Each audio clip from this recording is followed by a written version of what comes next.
ఆశించినంతకాలం ఆస్వాదించు. ఇలాంటి తప్పుడు యదవని కాపాడి అదేదో పెద్ద గొప్ప పనిలా ఫీల్ అవుతున్నారా?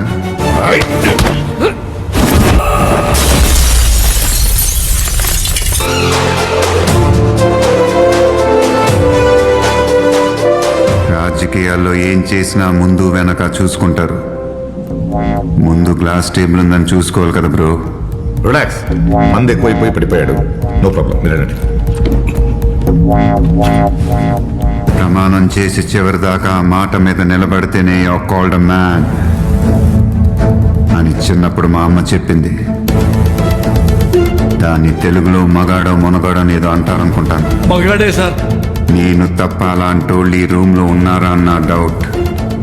త్వరలోనే మీ అందరినీ మాట మీద నిలబడే మగాళ్ళని చేస్తానని దైవ సాక్షిగా ప్రమాణం చేస్తున్నాను.